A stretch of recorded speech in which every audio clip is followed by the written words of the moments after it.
Mesdames et messieurs, bonjour et bienvenue sur You Midi. Veuillez vous installer confortablement devant votre média panafricain. Nous honorons à la coutume en commençant par l'actualité, d'abord en langue anglaise. Et comme toujours, c'est avec vous Njix. Greetings.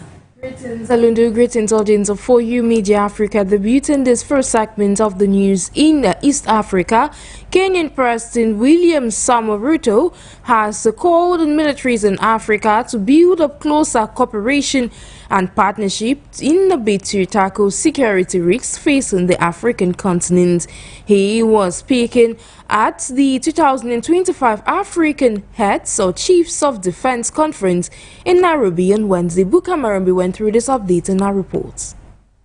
Delivering a keynote speech at the 2025 African Chiefs of Defense Conference in Nairobi on Wednesday, Kenyan leadership William Ruto urged militaries in Africa to forge closer cooperation and partnerships to deal with security risks facing the continent. When one country or region falters, the impact ripples across borders, affecting livelihoods, economies and the promise of development, President Ruto stated, adding that the true security in Africa therefore must be continental in ambition and collaborative in execution. The conference, being the second time held in Africa and co-sponsored by the governments of Kenya and the United States, drew near 38 chiefs of defense from across the continent. According to the Kenyan leadership, this year's theme, Strengthening African Security, Sustaining Unity of Effort, reflects the fact that the continent's security is interlinked, as he stressed that Kenya remains committed to regional peace and stability. The organizers say the goal is to strengthen cooperation, improve communication among armed forces,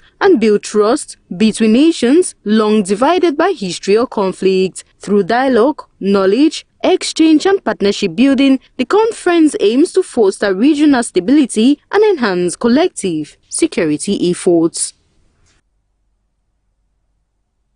We look at the broader East African sub-region when a move to ease rising diplomatic tensions. Kenyan President William Ruto has issued a public apology to Tanzania and Uganda. Speaking at the National Prayer Breakfast in Nairobi on Wednesday, Ruto addressed recent deportations of activists and called for unity amongst East African neighbors. Here is the rest of that story. Kenyan President William Samoei Ruto on Wednesday publicly apologized to Tanzania and Uganda in a bid to ease growing diplomatic tensions amongst the East African neighbors. His remarks came during the annual National Prayer Breakfast held at Nairobi's Safari Park Hotel. Neighbors from Tanzania, if we have wronged you in any way, forgive us. Friends from Uganda, if there is anything Kenyans have done that's not right, we apologize, Ruto said. We want to build a relationship that will make our countries great. The apology follows a wave of diplomatic strain triggered by recent deportations of Kenyan and Ugandan activists from Tanzania.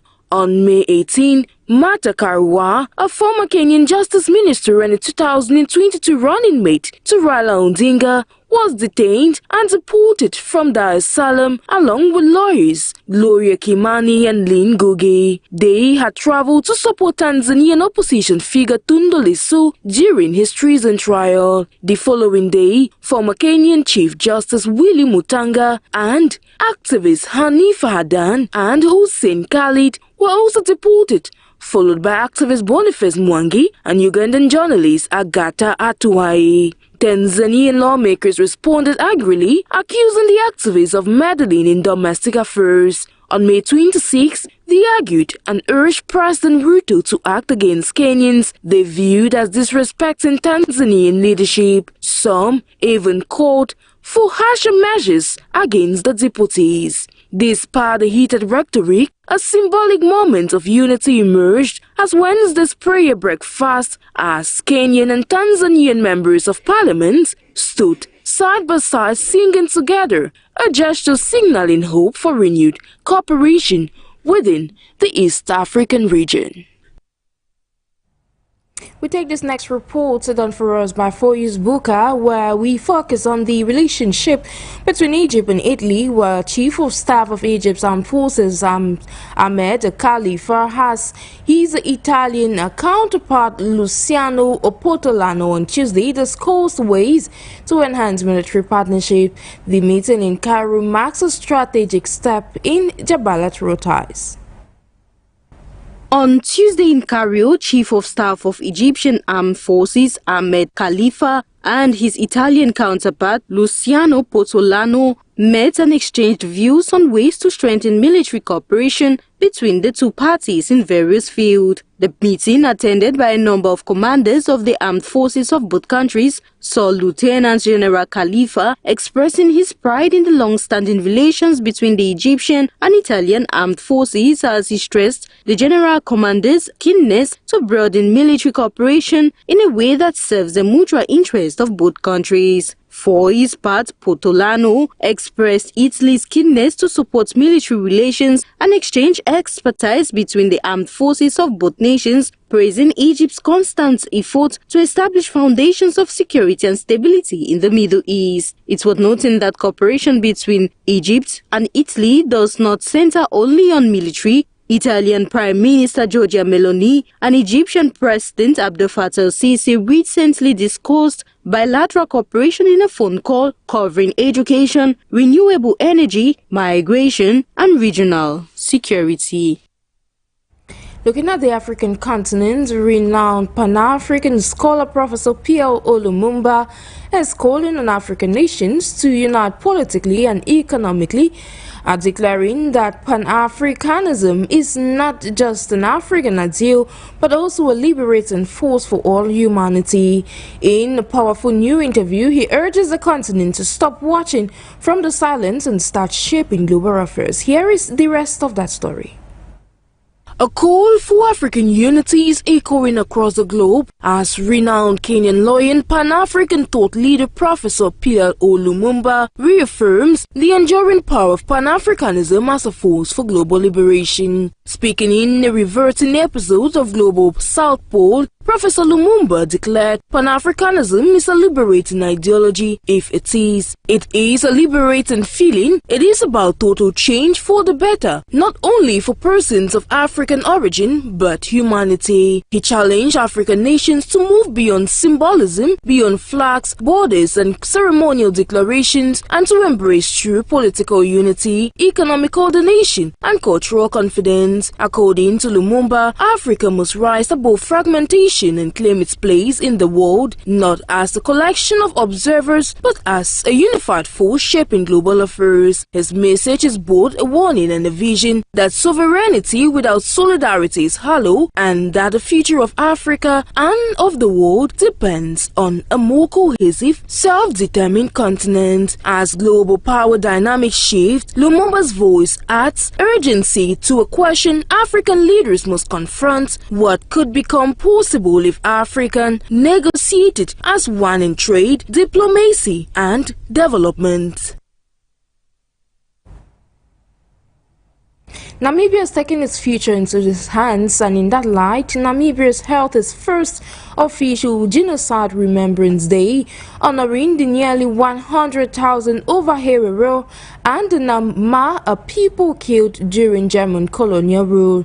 President Netumbo Nandi-Ndaitwah, speaking at the event on Wednesday, accentuated that the annual May 28 commemoration will help preserve memory, unity, and the push for justice.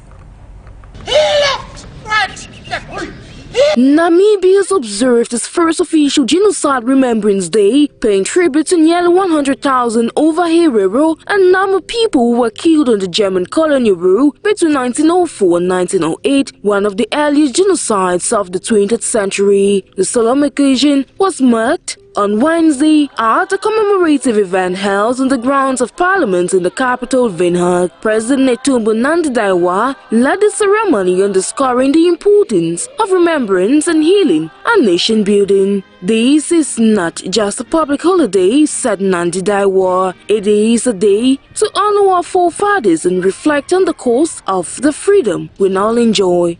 Those wondrous acts of course, are now part of our collective history of resistance and resilience in our march to freedom. We shall never forget the emotional, psychological, economical, and cultural scars which remains enacted in the affected communities and the broader fibers of our nation. Genocide Remembrance Day, which is a public holiday, should be a powerful reminder about our shared resolve to continue on the path of nation building, reconciliation, and healing of the wounds of the past.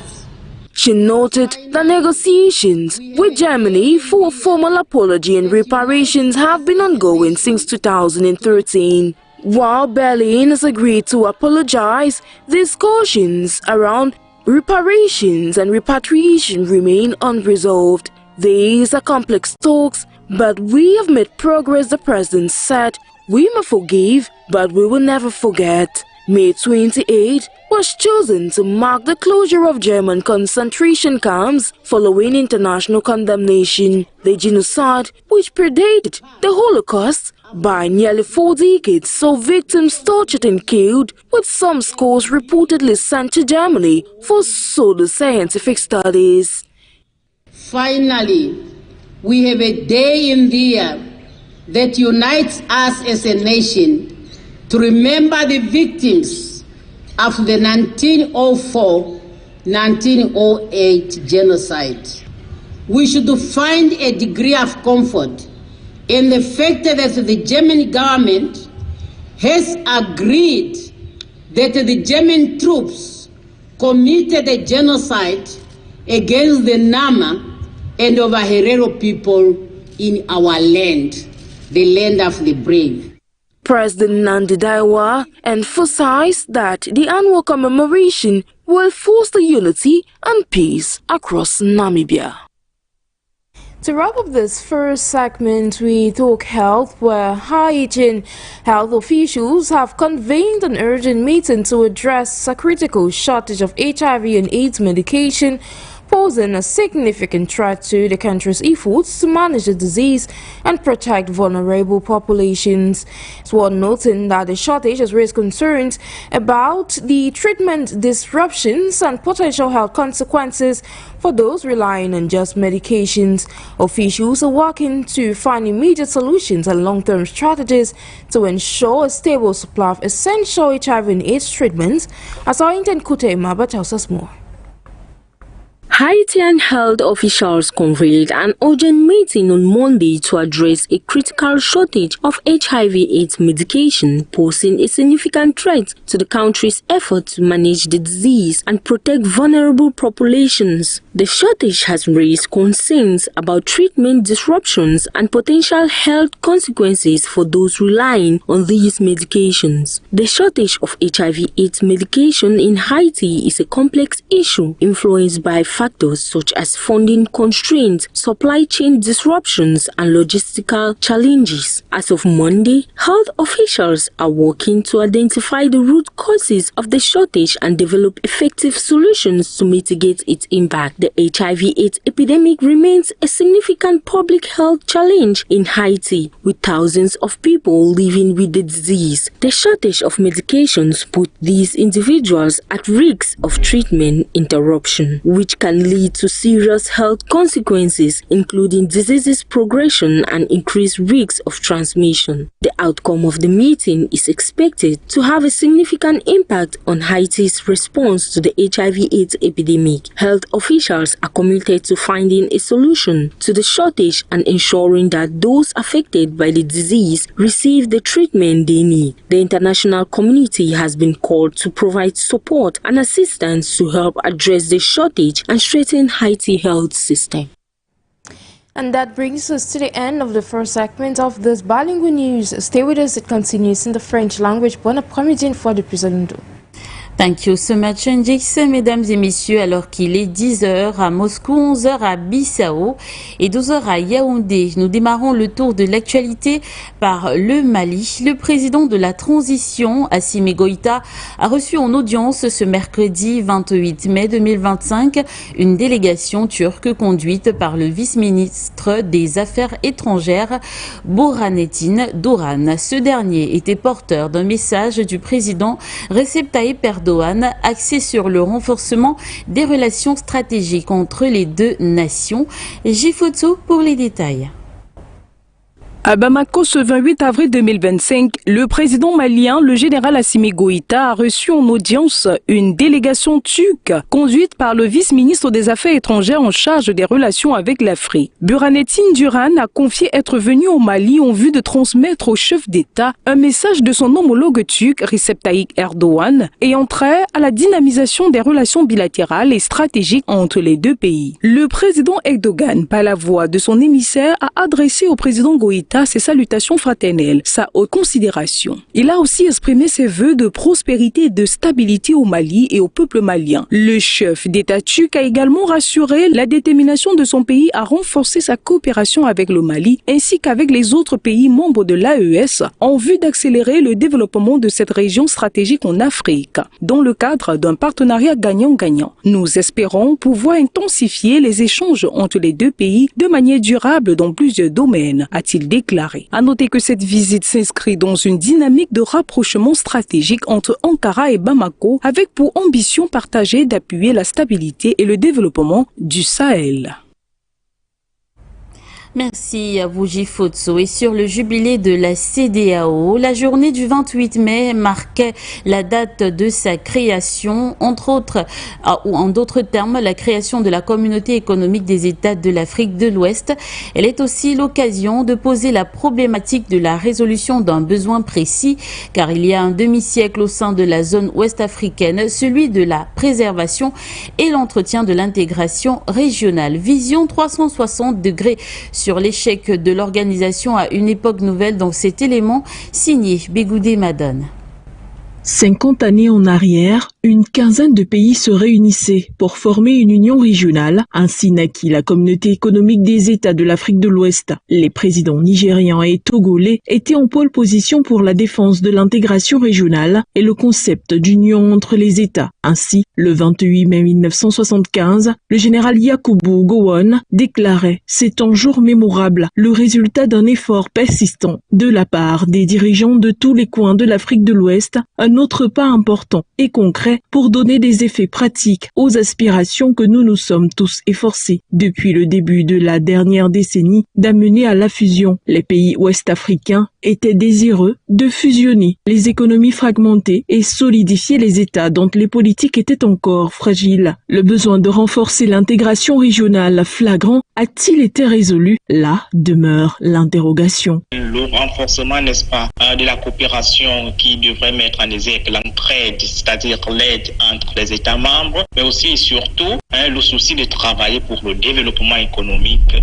et politique pour ces États membres. Si on reste seulement sur ces quelques objectifs et qu'on fasse l'évaluation avec l'état actuel de la situation de cette sous-région, on n'a qu'à comprendre qu'en réalité, il y a beaucoup de manquements, beaucoup de choses qui n'ont pas été faites parce que le processus d'intégration piétine encore au niveau de l'Afrique de l'Ouest. On exige encore au niveau des barrières tarifaires, au niveau, n'est-ce pas, des frontières, des visas qui doivent, n'est-ce pas, essayer de conditionner l'intégration d'un ressortissant d'un pays X vers un autre pays Y qui sont tous des États membres d'une organisation. Donc, en réalité, je pense que le processus d'intégration a échoué et ce n'est pas seulement un processus qui a échoué au niveau de la sous-région Afrique de l'Ouest, mais c'est également symptomatique de l'échec de tout le processus d'intégration au niveau panafricain. Parce qu'en réalité, le continent africain aujourd'hui est pris sous le prisme singulier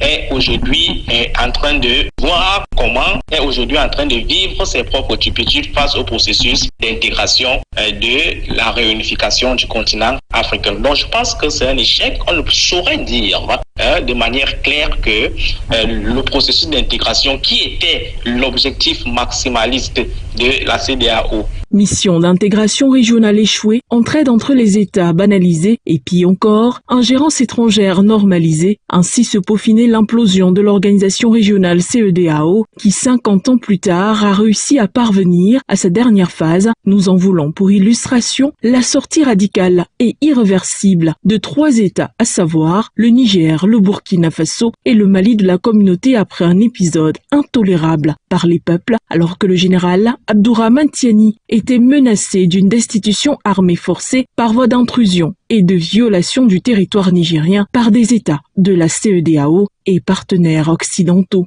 Entendu, le départ des 3 pays du Sahel de cette organisation vient totalement acter l'échec même absolu de cette organisation.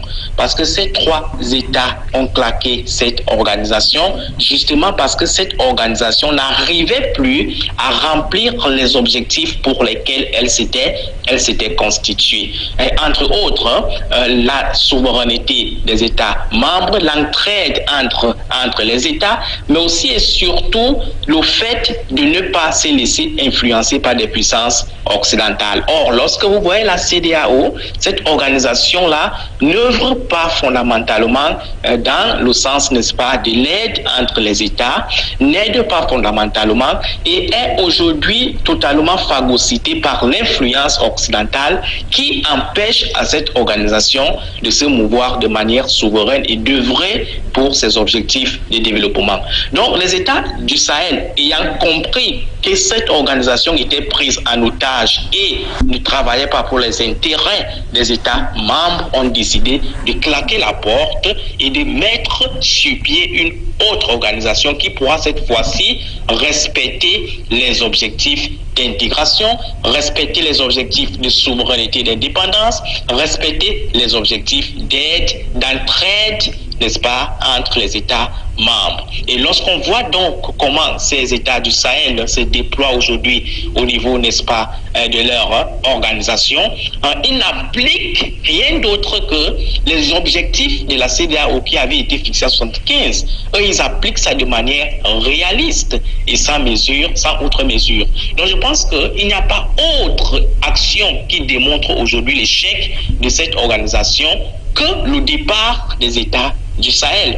Lorsqu'on fait aujourd'hui l'analyse comparative entre ces 3 États et la CEDEAO aujourd'hui, le bilan est positivement, n'est-ce pas, ici, est positif du côté, n'est-ce pas, des États de l'AES. 50 années après sa création, la CEDEAO rencontre toujours les mêmes défis, ceux de maintenir une flamme assombrie en ce qui concerne l'intégration régionale et même le développement unitaire. Un nouvel enjeu semble tout de même s'être greffé à la liste, celui de maintenir aujourd'hui des relations coûte que vaille avec les pays qui forment désormais l'Alliance des États du Sahel. Merci à vous, Bégoudé Madone. À moins de 96 heures, soit une période de 4 jours, Bissau a abrité les visites de 2 chefs d'État. Il s'agit en effet des visites d'État en terre bissau-guinéenne des présidents Bassirou Diomaye Faye du Sénégal et du maréchal Mahamat Idriss Déby Itno du Tchad.